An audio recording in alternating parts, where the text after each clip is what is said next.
Warta Jemaat.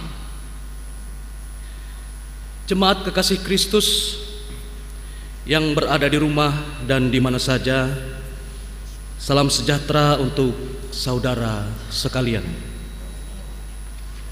Marilah kita memuji dan mengucap syukur atas kasih dan penyertaan Tuhan Yesus Kristus yang pada hari ini telah memberikan kesempatan kepada kita untuk beribadah hari Minggu yang dilaksanakan di Gereja Efrata dan dapat diikuti secara online di rumah kita masing-masing. Pemimpin kebaktian dan pemberitaan firman Tuhan pada pagi hari ini akan dilayani oleh Bapak Pendeta Derma Wisata Jebaen Master Teologia. Liturgi yang digunakan adalah liturgi perayaan Hari Reformasi dan Hari Bapak GKE tahun 2020 versi darurat Corona model rumah tangga. Petugas yang melayani adalah seksi pelayanan Bapak Majelis Jemaat GKE Bukit Hindu. BPH Majelis Jemaat GKI Bukit Hindu mengucapkan selamat ulang tahun kelahiran dan ulang tahun perkawinan kepada Bapak, Ibu, saudara-saudari yang merayakannya. Tuhan Yesus memberkati. Mohon dukungan doa bagi warga jemaat yang sedang sakit, baik dirawat di rumah maupun di rumah sakit. Kiranya Tuhan senantiasa memberikan kekuatan dan kesehatan bagi yang bersangkutan. Diberitahukan bahwa selain ibadah di gereja, juga akan ditayangkan secara langsung di YouTube GKE Bukit Hindu pada pukul 8 waktu Indonesia Barat. Dan apabila ada warga jemaat tidak dapat mengikuti siaran langsung pada waktu tersebut, tetap dapat mengikuti siaran ibadah yang tersedia di halaman Facebook GKE Bukit Hindu dan YouTube GKE Bukit Hindu. Bagi jemaat yang tetap beribadah di rumah, kolekte persembahan dan persembahan lainnya yang dibagikan melalui amplop ke tiap-tiap kepala keluarga diserahkan kepada bendahara Majelis Jemaat GKE Bukit Hindu setiap hari kerja ke kantor BPH Majelis Jemaat GKI Bukit Hindu dan dimasukkan ke kotak persembahan yang telah disediakan. Kolekte atau persembahan di gereja langsung dapat dimasukkan ke dalam kotak persembahan yang telah disediakan di depan pintu masuk. BPH Majelis Jemaat GKI Bukit Hindu mengucapkan terima kasih kepada Bapak Pendeta Derma Wisata Jebaen Master Teologia, Seksi Pelayanan Bapak, Tim Pelaksana Gugus Tugas COVID-19 Majelis Jemaat GKE Bukit Hindu, serta tim multimedia yang melayani dan melaksanakan tugas dengan baik.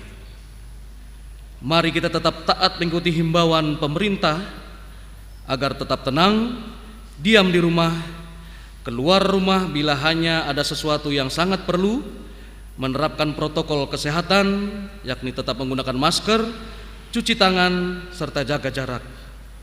Tetap belajar dari rumah, bekerja dari rumah, beribadah dari rumah untuk mengurangi resiko penyebaran COVID-19 dalam rangka adaptasi kebiasaan baru atau era suasana baru. Dengan keyakinan bahwa kehadiran Yesus membawa pengharapan baru. Tuhan Yesus memberkati.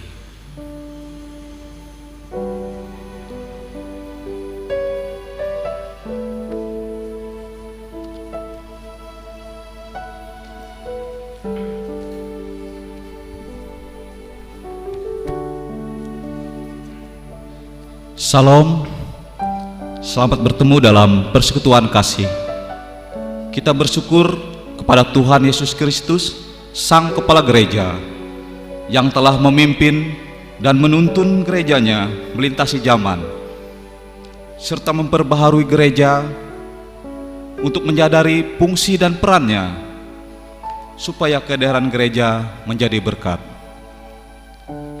Panggilan gereja adalah memberitakan keselamatan bagi semesta.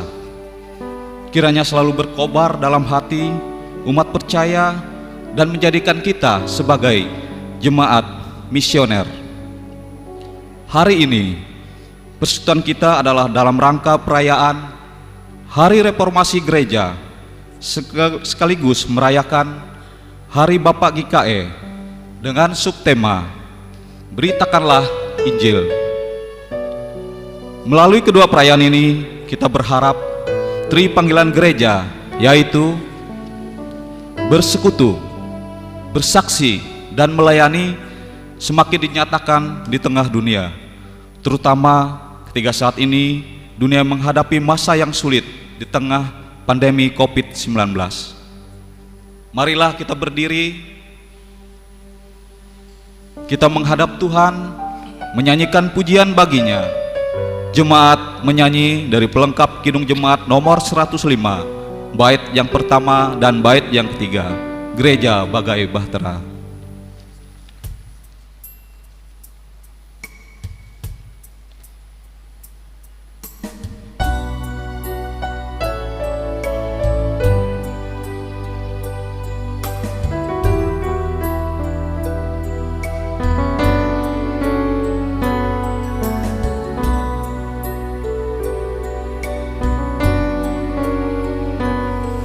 Gereja bagai bahtera di laut yang seram,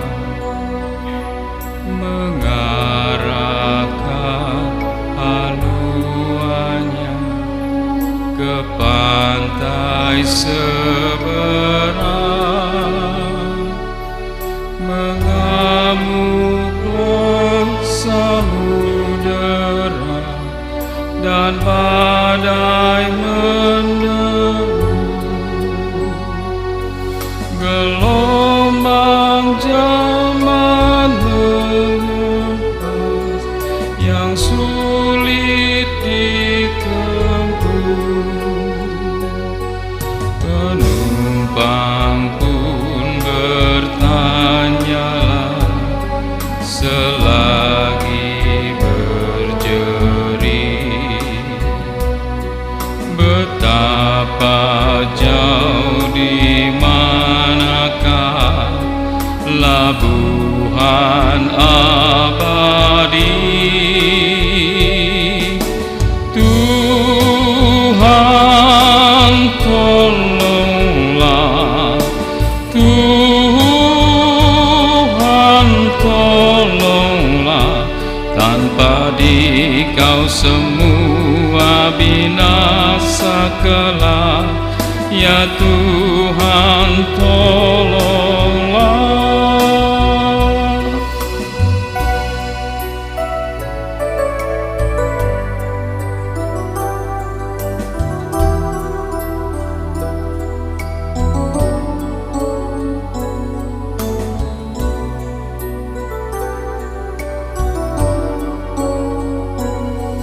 Gereja bagai bahtera pun suka berhenti,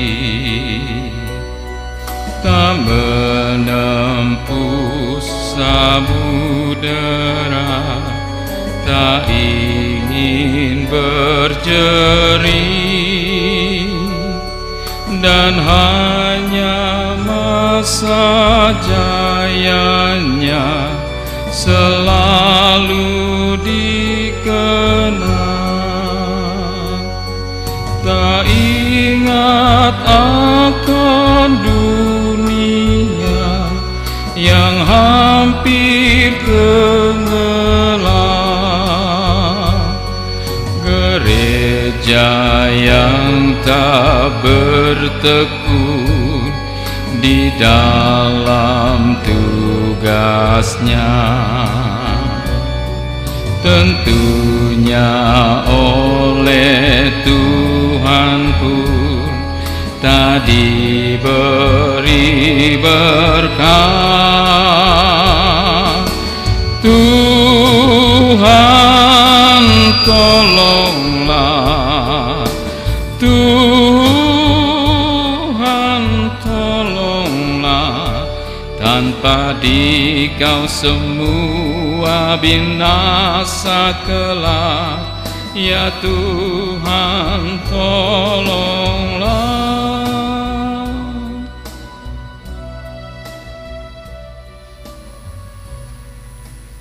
Pertolongan kita adalah dalam nama Tuhan yang menjadikan langit dan bumi, yang tetap setia untuk selama-lamanya dan yang tidak pernah meninggalkan perbuatan tangannya. Kasih karunia dan damai sejahtera dari Allah Bapa kita dan dari Tuhan Yesus Kristus menyertai kamu. Amin. Jemaat duduk kembali. Dengarkanlah nas pembimbing untuk kita, karena tidak ada seorang pun yang dapat meletakkan dasar lain daripada dasar yang telah diletakkan, yaitu Yesus Kristus. Karena kami yakin bahwa manusia dibenarkan karena iman dan bukan karena ia melakukan hukum Taurat. Roma 3 ayat 28. Sidang jemaat, mari kita berdoa. Ya Tuhan, hari ini kami bersyukur atas anugerah keselamatan di dalam Yesus Kristus yang telah mempercayakan kabar keselamatan itu disampaikan melalui gerejamu di sepanjang zaman. Berkatilah seluruh umat yang mempercayaimu di dunia ini, yang teraniaya karena namamu, yang terus memperbaharui diri ke arah kesempurnaan Bapa. Kami percaya kasih karunia Tuhan adalah anugerah yang telah menyelamatkan kami di bumi dan di surga kelak. Pada hari ini juga kami mau memohon, berkatilah kiranya semua kaum bapa dalam fungsi dan peran yang ditentukan oleh Allah baginya, sebagai imam di tengah keluarga, pemimpin dan pemberi nafkah. Mampukan mereka untuk menjadi teladan, supaya seisi rumahnya mengenal namamu. Dalam nama Tuhan Yesus kami berdoa. Amin.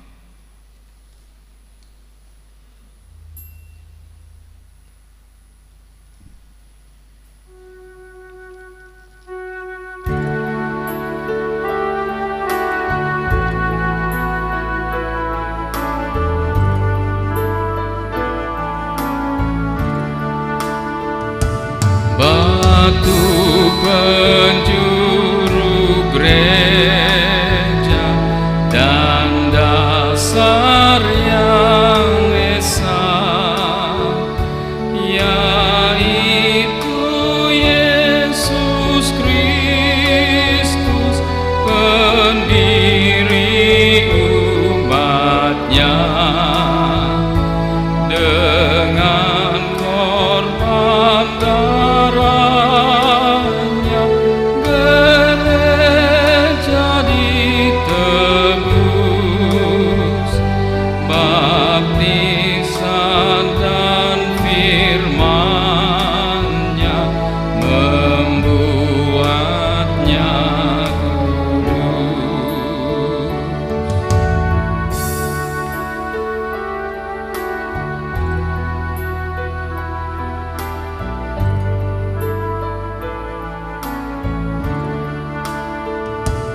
Di dalam pencobaan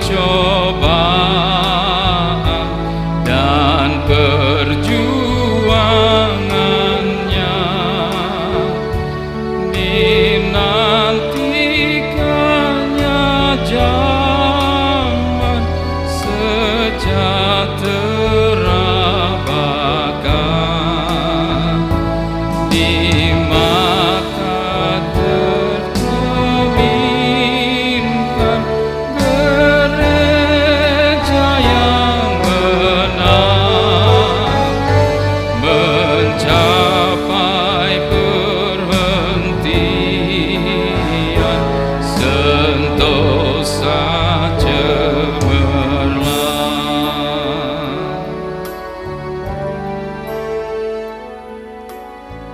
marilah kita merendahkan diri di hadapan Tuhan untuk mengaku segala dosa dan pelanggaran terhadap-Nya. Karena dalam kelemahan daging kita, dosa berkuasa. Dalam kehidupan keseharian kita, sering melupakan kebenaran Allah dan lebih suka mendirikan kebenaran sendiri, serta memaksakan kehendak. Oleh karena itu, di hadapan Tuhan, marilah kita mengaku. Ya Tuhan Allah, kami mengaku bahwa sebagai tubuh Kristus dalam bergereja, kami melupakan bahwa panggilan kami di tengah-tengah dunia ini adalah membangun persekutuan umat yang sedang melangkah bersama sebagai arak-arakan, di mana kami seharusnya saling memperhatikan dan peduli, baik sebagai persekutuan GKE maupun dalam persekutuan Oikumene bersama gereja di seluruh dunia. Dalam kehidupan bermasyarakat, kami seringkali gagal menghadirkan gereja yang seharusnya menghadirkan damai di dunia. Terdiam dan seakan tidak mampu berbuat karena kerasnya persoalan yang dihadapi, terutama pada saat yang teramat berat menimpa kehidupan sesama manusia karena penderitaan akibat pandemi COVID-19, persoalan ekonomi, bencana alam, perseteruan dan perselisihan, serta kejahatan yang semakin meningkat, serta kelalaian kami berjuang merawat dan memelihara bumi. Karena itu, kami mengaku dengan segenap hati, dalam kehidupan berbangsa dan bernegara, kami seringkali lalai bahwa hidup bersama dengan orang yang bukan seiman dengan kebinekaan seharusnya merupakan perekat yang menyatukan untuk saling menghormati dan menghargai. Juga sebagai orang tua, secara khusus seorang bapa, kami mengaku seringkali melupakan kehendak Tuhan. Bagaimana kami seharusnya mengasihi istri dan anak-anak, menjadi gembala, sehingga dalam memimpin sesi rumah kami kepada keselamatan dan jalan yang benar, memberikan rasa aman, serta mencukupkan keperluan rumah tangga, serta memberikan kebahagiaan bagi keluarga kami. Dengarlah doa permohonan dan ampunilah dosa kami. Amin. Sidang jemaat, marilah kita berdiri bersama-sama untuk mendengarkan berita anugerah dan petunjuk hidup baru. Sebagai hamba Tuhan Yesus Kristus, kami memberitakan berita pengampunan dosa bagi setiap orang yang mengaku dosanya dengan tulus ikhlas di hadapan Tuhan. Firman-Nya berkata, Tuhan adalah penyayang dan pengasih panjang sabar dan berlimpah kasih setia. Tidak Ia selalu menuntut dan tidak selama-lamanya Ia mendendam. Tidak dilakukannya kepada kita setimpal dengan dosa kita, dan tidak dibalasnya kepada kita setimpal dengan kesalahan kita. Tetapi setinggi langit di atas bumi, demikian besar kasih setianya atas orang-orang yang takut akan Dia. Sejauh timur dari barat, demikian dijauhkannya daripada kita pelanggaran kita. Seperti Bapa sayang kepada anak-anaknya, demikianlah Tuhan sayang kepada orang-orang yang takut akan Dia. Dengarkanlah petunjuk hidup baru yang terdapat di dalam Yesaya pasal 32 ayat 17. Di mana ada kebenaran, di situ akan timbul damai sejahtera, dan akibat kebenaran ialah ketenangan dan ketentraman untuk selama-lamanya. Amin. Jemaat duduk kembali. Sidang jemaat, kita berdoa untuk pengucapan syukur dan pembacaan Alkitab. Allah Bapa yang kami kenal di dalam nama Tuhan Yesus Kristus, kami bersyukur dan berterima kasih atas berkat yang Kau berikan sampai dengan hari ini. Terima kasih atas napas kehidupan dan kesehatan. Terima kasih atas berkat rumah tangga, keluarga, dan orang-orang yang kami cintai. Terima kasih atas berkat, usaha, dan pekerjaan serta pendidikan kami. Ajarkan kami untuk mensyukuri dan berterima kasih atas berkat-Mu tiap-tiap hari. Bapa, kami akan membaca sebagian firman-Mu. Engkau Yesus adalah firman itu sendiri. Biarlah Roh Kudus-Mu menuntun dan membuka hati kami untuk membaca firman-Mu. Mata, telinga, dan pikiran kami dapat menerima firman-Mu itu bagaikan tanah-tanah yang subur yang siap menerima benih-benih firman-Mu, sehingga kami dapat merenungi dan memahami serta menjalankannya dengan baik, dan kami siap untuk membaca firman-Mu. Amin. Jemaat yang terkasih, sesuai dengan Almanak Nas GKE, pembacaan Alkitab untuk kita hari ini terdapat dalam Perjanjian Lama, Kitab Ulangan, pasal 34, ayat yang pertama sampai dengan ayat yang ke-12. Dengan perikop kematian Musa. Kemudian naiklah Musa dari dataran Moab ke atas gunung Nebo, yakni ke atas puncak Pisga yang di tentangan Yeriko. Lalu Tuhan memperlihatkan kepadanya seluruh negeri itu, daerah Gilead sampai ke kota Dan, seluruh Naptali, tanah Efraim dan Manasye, seluruh tanah Yehuda sampai laut sebelah barat, tanah Negeb dan lembah Yordan, lembah Yeriko, kota pohon kurma itu sampai Zoar. Dan berfirmanlah Tuhan kepadanya, inilah negeri yang kujanjikan dengan sumpah kepada Abraham, Ishak dan Yakub. Demikianlah kepada keturunanmu akan kuberikan negeri itu. Aku mengizinkan engkau melihatnya dengan matamu sendiri, tetapi engkau tidak akan menyeberang ke sana.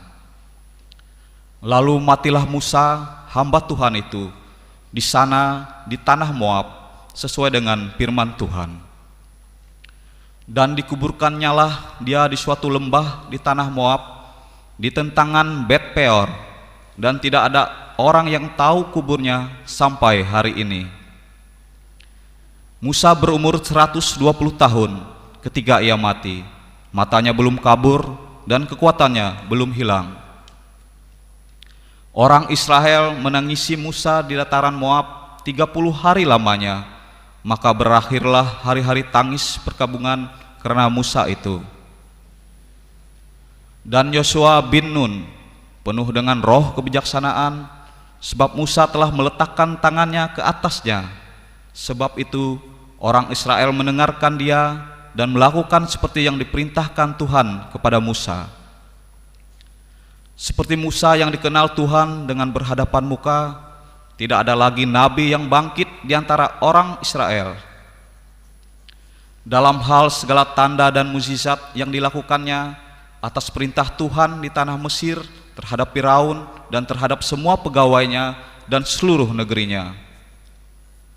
Dan dalam hal segala perbuatan kekuasaan dan segala kedahsyatan yang besar yang dilakukan Musa di depan seluruh orang Israel. Yang berbahagia ialah mereka yang mendengarkan firman Allah dan yang memeliharanya. Amin.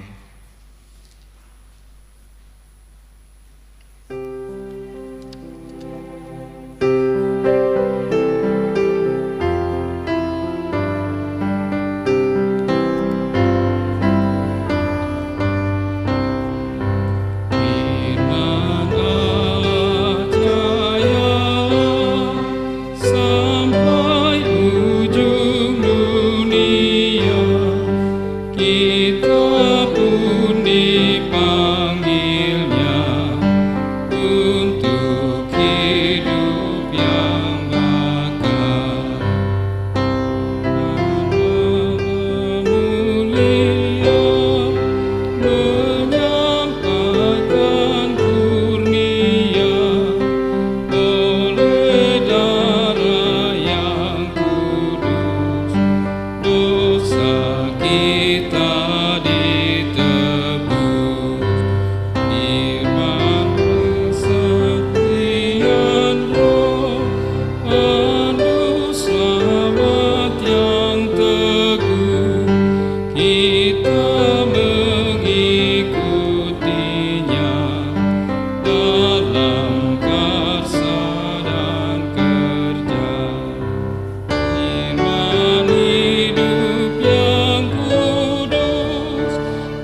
Saudara-saudara yang dikasihi dan mengasihi Tuhan kita Yesus Kristus, sebelum kita mendengarkan firman Tuhan, marilah kita bersama-sama berdoa kembali. Ya Allah Bapa kami yang Maha Kuasa, Maha Pemurah, Bapa kami di dalam Tuhan Yesus Kristus, terima kasih atas hari yang baru yang Engkau karuniakan kepada kami. Pagi ini kami datang untuk menaikkan segala puji syukur, hormat dan kemuliaan bagi nama-Mu. Karena Engkau telah memelihara dan menjaga sepanjang hari kehidupan kami, masa lalu, masa kini, dan di masa yang akan datang. Ya Bapa di surga, Bapa yang Maha Kudus dan Pengasih, sebentar lagi kami akan mendengarkan firman-Mu. Anugerahkanlah Roh Kudus, hikmat dan akal budi yang berasal dari Tuhan, agar ketika firman Tuhan diberitakan, kami semua dapat mendengar dan menerimanya dengan baik. Karuniakanlah roh hikmat dan pengertian serta roh takut akan Tuhan, agar firman Tuhan dapat membangkitkan semangat kami yang lesu dan memberikan pengharapan bagi kami yang berputus asa. Ya Tuhan, dengarkanlah doa kami. Oleh Yesus Kristus Tuhan dan Juru Selamat kami berdoa. Amin. Saudara-saudara yang dikasihi oleh Tuhan Yesus Kristus, dalam rangka perayaan Hari Reformasi dan Hari Bapa Gereja Kalimantan Evangelis, firman Tuhan untuk kita dari Matius pasal 22 ayat 34 sampai ayatnya yang ke-46. Matius pasal 22 ayat 34 sampai 46 yang berbunyi demikian. Hukum yang terutama. Ketika orang-orang Farisi mendengar bahwa Yesus telah membuat orang-orang Saduki itu bungkam, berkumpullah mereka, dan seorang dari mereka, seorang ahli Taurat, bertanya untuk mencobai dia, "Guru, hukum manakah yang terutama dalam hukum Taurat?" Jawab Yesus kepadanya, "Kasihilah Tuhan Allahmu dengan segenap hatimu, dengan segenap jiwamu, dan dengan segenap akal budimu. Itulah hukum yang terutama dan yang pertama. Dan hukum yang kedua yang sama dengan itu ialah, kasihilah sesamamu manusia seperti dirimu sendiri. Pada kedua hukum inilah tergantung seluruh hukum Taurat dan kitab para nabi." Ketika orang-orang Farisi sedang berkumpul, Yesus bertanya kepada mereka, katanya, "Apakah pendapatmu tentang Mesias? Anak siapakah dia?" Kata mereka kepadanya, "Anak Daud." Katanya kepada mereka, "Jika demikian, bagaimanakah Daud oleh pimpinan roh dapat menyebut dia tuannya, ketika ia berkata, 'Tuhan telah berfirman kepada Tuanku, duduklah di sebelah kananku, sampai musuh-musuhmu kutaruh di bawah kakimu.' Jadi jika Daud menyebut dia tuannya, bagaimana mungkin ia anaknya pula?" Tidak ada seorang pun yang dapat menjawabnya, dan sejak hari itu tidak ada seorang pun juga yang berani menanyakan sesuatu kepadanya. Saudara-saudaraku yang dikasihi, selamat pagi, selamat hari Minggu, salam sejahtera untuk kita sekalian, salam. Selamat beribadah juga untuk warga jemaat kita yang beribadah di rumah pada hari ini. Saudara-saudara yang kekasih, ada dua hal penting yang diperlihatkan kepada kita dari firman Tuhan hari ini. Yang pertama, yakni berkaitan dengan pertanyaan orang Farisi kepada Yesus tentang hukum manakah yang terutama dalam hukum Taurat. Kemudian yang kedua, tentang pertanyaan Yesus kepada orang Farisi, apakah pendapat mereka tentang Mesias. Saudara-saudara, memang orang Farisi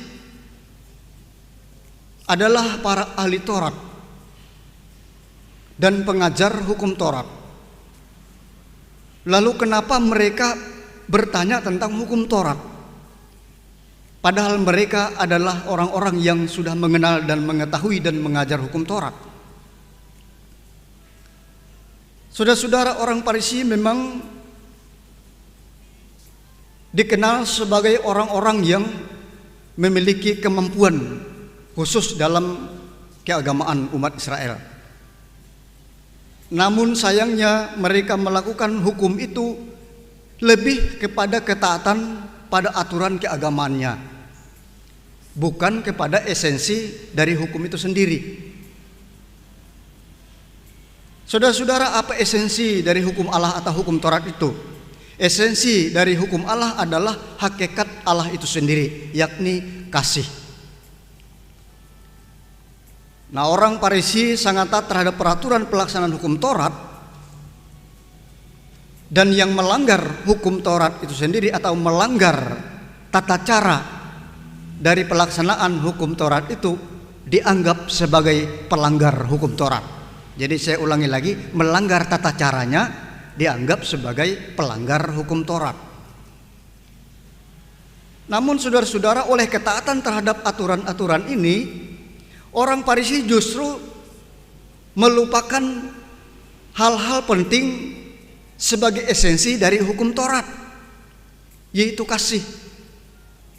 Mereka tidak melihat bahwa sejak awal manusia jatuh ke dalam dosa, sebetulnya Allah lebih mengutamakan kasih dibanding menghukum. Ini bisa kita lihat di dalam Keluaran 34 ayat 1-12. Meski umat Israel telah menyembah patung lembu emas, anak patung lembu emas di Gunung Horeb atau di kaki Gunung Sinai, waktu Musa naik untuk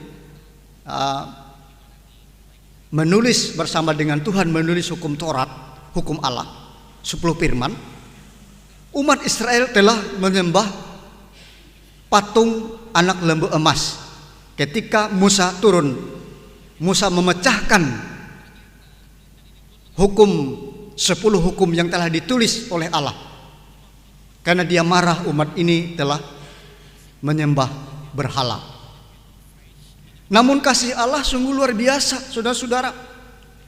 Kasih Allah tidak terbatas. Ini yang dilupakan oleh orang-orang Farisi. Allah tidak menghukum. Bayangkan tulisan tangannya sendiri dipecahkan oleh Musa gara-gara umat Israel menyembah berhala. Tuhan tidak menghukum, tetapi dia malah mengasihi. Dia memerintahkan Musa untuk memahat kembali loh batu yang baru dan bawa ke puncak Gunung Sinai supaya Tuhan menulis kembali hukum yang kedua. Maksudnya hukum baru yang pengganti hukum yang lama yang sudah pecah. Saudara-saudara yang kekasih, hukum-hukum yang diberikan Allah adalah mencerminkan kasih-Nya sendiri. Itulah hakikat Allah sendiri. Karena itu mentaati hukum Allah karena kewajiban keagamaan saja, bukan karena kasih kepada Allah, pasti akan mengalami kehampaan dalam diri seseorang. Ibarat suami istri misalnya yang menikah tanpa rasa cinta, ya bisa, mereka bisa membangun keluarga, tetapi ada kekosongan dan ada rasa kehampaan dalam keluarga itu. Begitulah melakukan hukum Allah tanpa kasih. Makanya orang Farisi bertanya, mana yang harus kami utamakan dari hukum ini? Padahal semuanya utama, karena mereka mau melihat dari cara pelaksanaannya saja. Itu sebabnya Yesus menyimpulkan hukum Taurat itu dengan menekankan kasih, yaitu kepada Tuhan dan kepada sesama. Yesus berkata, kasihilah Tuhan Allahmu dengan segenap hatimu, dengan segenap jiwamu, dan dengan segenap akal budimu. Dan kasihilah juga sesama manusia seperti dirimu sendiri. Kalau kita sayang pada diri kita sendiri, begitu juga kepada orang lain. Dan Yesus mengatakan pada kedua hukum ini, maksudnya kesimpulan itu tadi, tergantung seluruh hukum Taurat dan kitab para nabi. Saudara-saudara yang kekasih, jawaban Yesus ini mau menegaskan bahwa mengasihi sesama itu adalah memiliki bobot teologis sama dengan mengasihi Allah. Dan itulah sebabnya Tuhan Yesus juga mengajarkan bahwa mengasihi Allah mesti dengan segenap totalitas kehidupan kita. Totalitas kehidupan kita adalah bukan hanya mengasihi yang Allah yang tidak kelihatan, tetapi juga yang kelihatan ini juga harus kita kasihi. Sebab ketika kita tidak sepenuhnya menyatakan kasih kepada Allah, maka sesungguhnya kita telah gagal untuk mengasihi. Kenapa demikian? Karena Allah menuntut, yaitu kasih yang totalitas dengan segenap hati, jiwa, dan akal budi kita. Dan kegagalan untuk mengasihi Allah itu tentu membuat kita juga gagal mengasihi sesama. Penginjil Yohanes berkata di dalam 1 Yohanes 4 ayat 19 sampai 21. Jika seseorang berkata aku mengasihi Allah dan membenci saudaranya, maka ia adalah pendusta. Saudara yang dikasihi, ini yang pertama yang berkaitan dengan pertanyaan orang Farisi tentang hukum mana yang perlu mendapat prioritas untuk ditaati. Kemudian yang berkaitan tentang pertanyaan Yesus, apa pendapat orang Farisi mengenai Mesias? Pertanyaan Yesus ini bukan menguji, ya, bukan menguji. Kalau orang Farisi menanyakan Yesus, mereka menguji Yesus, tetapi menguji dan mencobai. Tapi Yesus tidak mencobai atau menguji mereka. Tapi pertanyaan ini adalah sebuah proses pembelajaran firman Allah. Yesus katakan, apa pendapatmu tentang Mesias? Anak siapa dia? Pertanyaan ini dengan mudah dijawab oleh orang Farisi. Mesias adalah anak Daud, mereka katakan. Saudara, orang Yahudi memiliki keyakinan tentang Mesias politik yang lahir dari keturunan Daud secara kedagingan, yaitu untuk membebaskan mereka dari perbudakan penjajah Romawi. Tetapi pertanyaan Yesus selanjutnya adalah, bagaimana mungkin Daud memanggil Mesias sebagai tuannya jika dia anaknya? Artinya pengharapan mereka tentang kemesiasan yang lahir dari keturunan Daud secara manusiawi ini jelas keliru jika hanya berdasarkan konsep manusiawi semata. Mesias pastilah yang ilahi, sebab Daud menyebutkan dia adalah tuannya.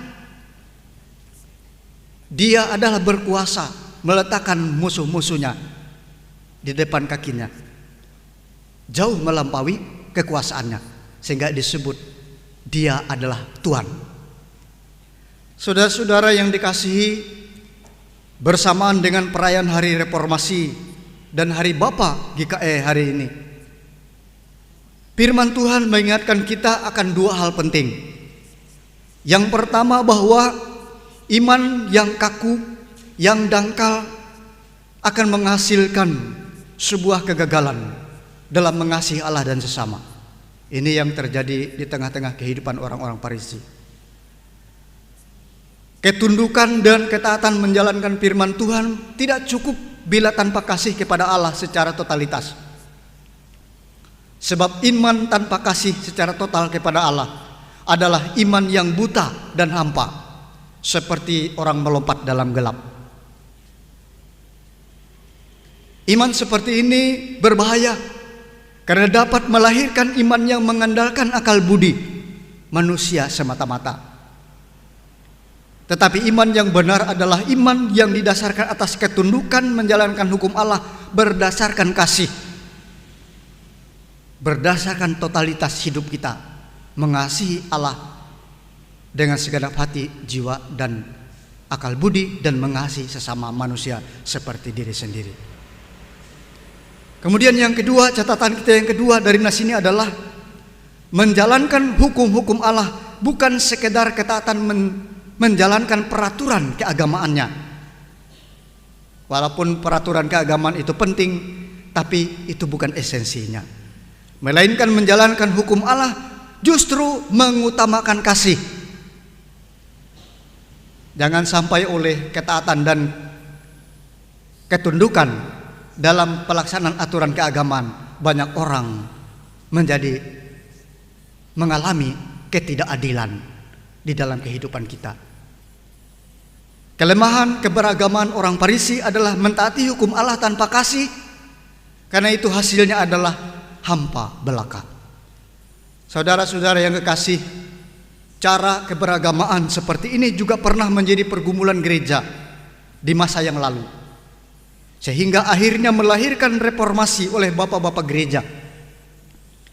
Gereja hampir pernah mengalami tersandung oleh ketaatan formal dan pengandalan akal budi manusia dalam rangka memperoleh keselamatan hidup yang kekal. Namun para bapak-bapak gereja berhasil mengembalikan hakikat gereja kepada kasih Allah di dalam firman-Nya. Sebab keselamatan bukan diperoleh dengan balance system seperti orang timbangan emas, bukan dari usaha atau kekuatan dan kemampuan manusia, melainkan hanya oleh iman berdasarkan kitab suci dan hanya oleh kasih karunia atau anugerah Allah, atau yang sering kita kenal dengan sola fide, sola scriptura, dan sola gratia. Saudara-saudara kekasih, perjuangan bapak-bapak reformasi ini memotivasi perjuangan kita sebagai bapak-bapak GKE dan kita sebagai jemaatnya masa kini, yakni memperkuat pemberitaan Injil melalui ruang lingkup keluarga masing-masing, mulai dari keluarga kita sendiri, agar iman mendalam dan berakar. Jadi tidak hanya sebatas akal budi sebagai pengetahuan saja.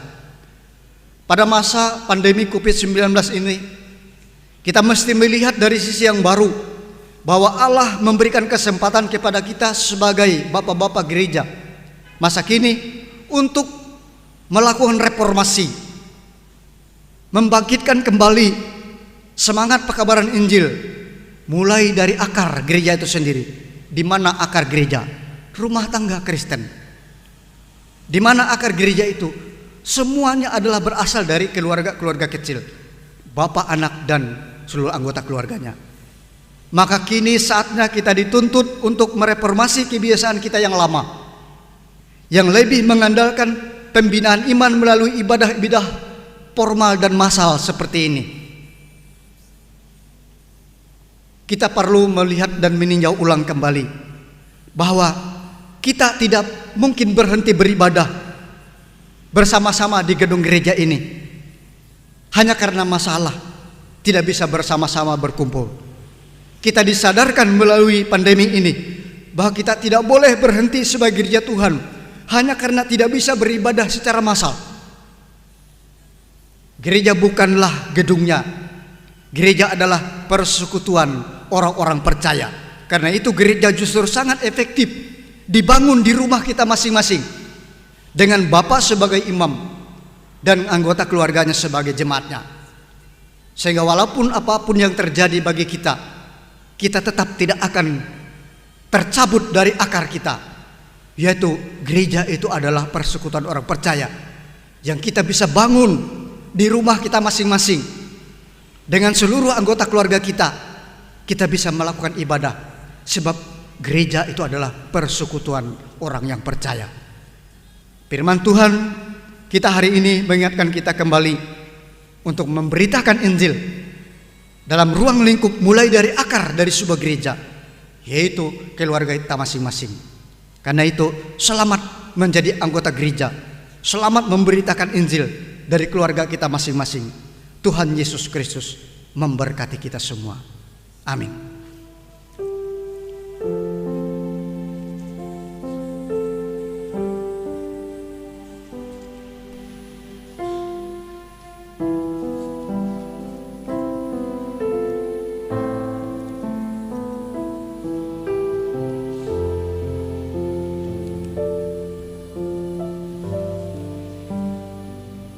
Marilah kita bersama-sama satu hati di dalam doa syafaat kita berdoa. Ya Allah Bapa kami dalam Yesus Kristus, kami mengucap syukur kepada Tuhan yang telah mengasihi dan memanggil kami kepada selamat-Mu.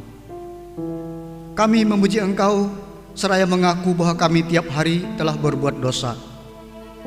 baik melalui pikiran, perkataan maupun perbuatan kami. Oleh karena kesalahan dan dosa itu, sepatutnya lah kami menerima hukuman daripadamu.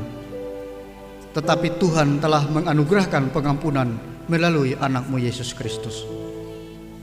Ya Bapa kami yang di surga, Bapa yang Maha Pemurah dan Pengasih di dalam Tuhan Yesus Kristus, karuniakanlah roh hikmat dan kebijaksanaan, agar kami selalu menjadi gereja Tuhan yang sejati, sehingga kami dimanapun kami berada, kami dapat memberitakan Injil, kami dapat melaksanakan tugas kami sebagai gereja Allah, yaitu persekutuan gereja Tuhan yang ada di rumah kami masing-masing, sehingga kami difungsikan terutama dalam kami menjadi anggota bapak-bapak gereja Kalimantan Evangelis di masa kini, yang bertepatan hari ini kami merayakan Hari Bapak Gereja dan sekaligus Hari Reformasi, agar kami boleh senantiasa memperbaharui semangat iman dan pengharapan kami.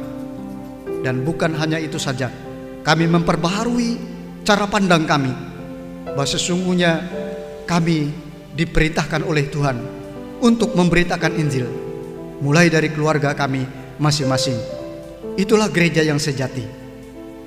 Karuniakanlah roh hikmat dan kebijaksanaan, agar kami selalu siap melakukan tugas tanggung jawab kami, juga sebagai warga negara, juga sebagai warga masyarakat, di mana di tengah-tengah kehidupan kami masa kini ada tantangan yang besar, di mana kami harus berhadapan dengan pandemi COVID-19, dan di mana kami juga sedang berjuang dengan sekuat tenaga bersama-sama dengan semua elemen masyarakat, itu untuk keluar lepas dari berbagai kesulitan akibat dampak pandemi COVID-19 yang masih belum mereda. Lingkupi kami semua dengan kuasa-Mu ya Tuhan, agar kami semua baik sebagai warga jemaat maupun warga masyarakat maupun sebagai pemerintah, baik di pusat maupun di daerah, kami selalu dalam keadaan sehat dan selamat. Ya Bapa di surga, dan bersamaan dengan perayaan Hari Bapa hari ini, tentu kami bersatu hati mendoakan pelayanan komisi pelayanan Bapa di tingkat majelis sinode, komisi pelayanan Bapa di tingkat resort, dan seksi pelayanan Bapa di tingkat jemaat, agar kami semua boleh menjadi alat-alat Tuhan di masa kini, terutama dalam masa pandemi COVID-19 ini. Kami boleh memfungsikan peran serta kaum bapa, yaitu menjadi imam di tengah keluarga, membangkitkan semangat keluarga, dan memberitakan Injil di tengah keluarga. Dan memulainya dengan demikian, gereja kami akan terus bertumbuh, berakar, bertumbuh dan berbuah di dalam Tuhan. Bapa kami di surga yang Maha Kuasa dan Pemurah, penuhi dengan segala kasih Kristus sekalian orang yang telah Kau tetapkan menjadi gembala dan hamba-hamba-Mu, panatua, penatua dan diakon, para penginjil, para pendeta, guru-guru sekolah minggu, dan semua orang yang terlibat langsung maupun tidak langsung dalam pelayanan. Sadarkanlah orang-orang tidak mau bertobat, supaya mereka pun dapat mengambil bagian dalam selamat-Mu. Anugerahkanlah keselamatan dan kesehatan bagi seluruh anggota jemaat kami dalam melaksanakan pekerjaan mereka sehari-hari, dan limpahkanlah berkat-Mu melalui setiap pekerjaan itu, agar dari setiap berkat yang mereka peroleh menjadi sumber sukacita dan damai sejahtera di dalam keluarga mereka. Tolonglah anggota jemaat kami yang sakit, dan kasihanilah mereka yang lanjut usia, agar dengan berkat Tuhan mereka mampu menikmati masa tuanya dengan kondisi yang sehat dan bahagia. Limpahkanlah kasih karunia-Mu bagi anak-anak terlantar yang berkekurangan, agar mereka juga dapat menikmati hidup yang layak dan menjadi anak Tuhan yang setia. Lingkupi sukacita anggota jemaat kami yang berulang tahun kelahiran dan pernikahan, agar momen yang membahagiakan itu menjadi ungkapan syukur dan pujian mereka senantiasa kepada-Mu ya Tuhan. Ya Bapa di surga, dengarkanlah dan kabulkanlah doa kami. Oleh Yesus Kristus Tuhan dan Juru Selamat, kami berdoa dan bersyukur, dan kami satukan doa ini dalam doa Bapa bersama-sama. Bapa kami yang ada di surga, dikuduskanlah nama-Mu. Datanglah kerajaan-Mu, jadilah kehendak-Mu di bumi seperti di surga. Berikanlah kami pada hari ini makanan kami yang secukupnya, dan ampunilah kami akan kesalahan kami, seperti kami telah mengampuni orang yang bersalah kepada kami. Jangan membawa kami ke dalam pencobaan, tapi lepaskanlah kami daripada yang jahat. Karena Engkau yang mempunyai kerajaan dan kuasa dan kemuliaan sampai selama-lamanya. Amin.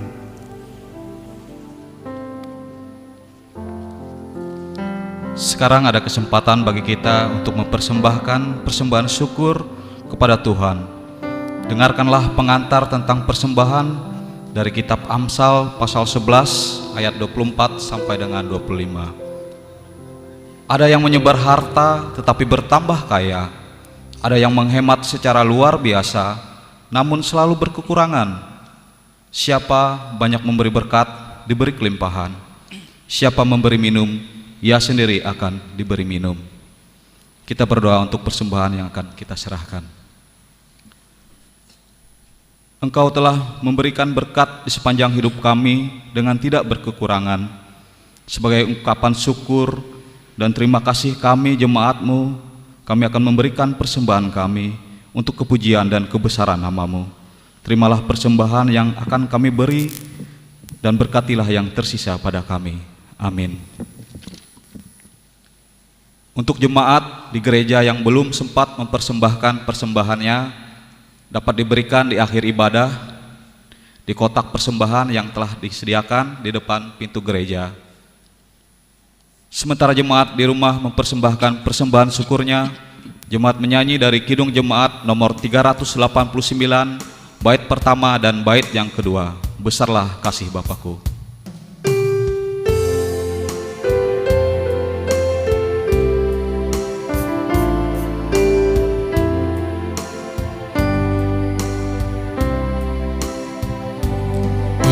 Besarlah kasih Bapakku,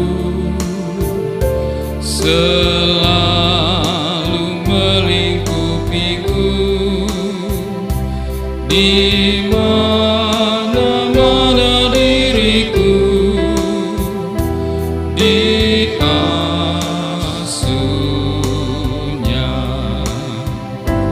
Betapa kasihnya besar, tak usah hatiku gentar, ku berbahagia benar diasuhnya.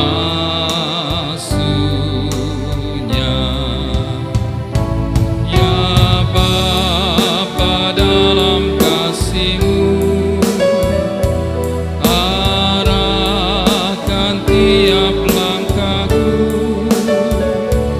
Ku yakin Kau tetap teguh mengasuhku.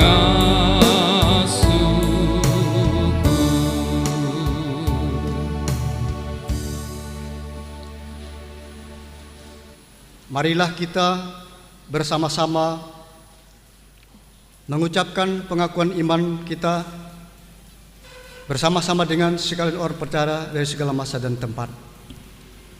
Aku percaya kepada Allah Bapa yang Maha Kuasa, Halik langit dan bumi, dan kepada Yesus Kristus, Anak yang tunggal Tuhan kita, yang dikandung daripada Roh Kudus, lahir dari anak darah Maria, yang menderita di bawah pemerintahan Pontius Pilatus, disalibkan, mati dan dikuburkan, turun ke dalam kerajaan maut. Pada hari yang ketiga, bangkit pula dari antara orang mati, naik ke surga, duduk sebelah kanan Allah Bapa yang Maha Kuasa, dan akan datang dari sana untuk menghakimi orang yang hidup dan yang mati. Aku percaya kepada Roh Kudus, gereja yang kudus dan am, persekutuan orang kudus, pengampunan dosa, kebangkitan daging, dan hidup yang kekal.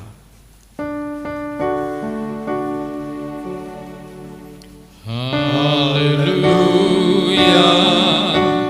haleluya,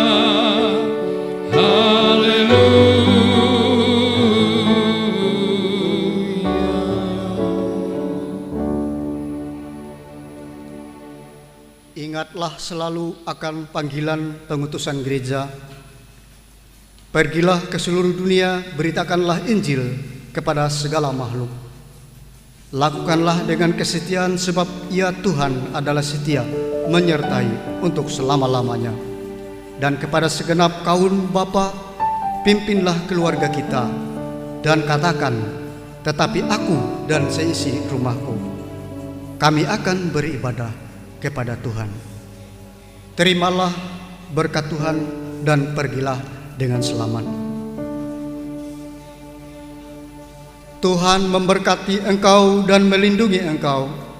Tuhan menyinari engkau dengan wajah-Nya dan memberi engkau kasih karunia.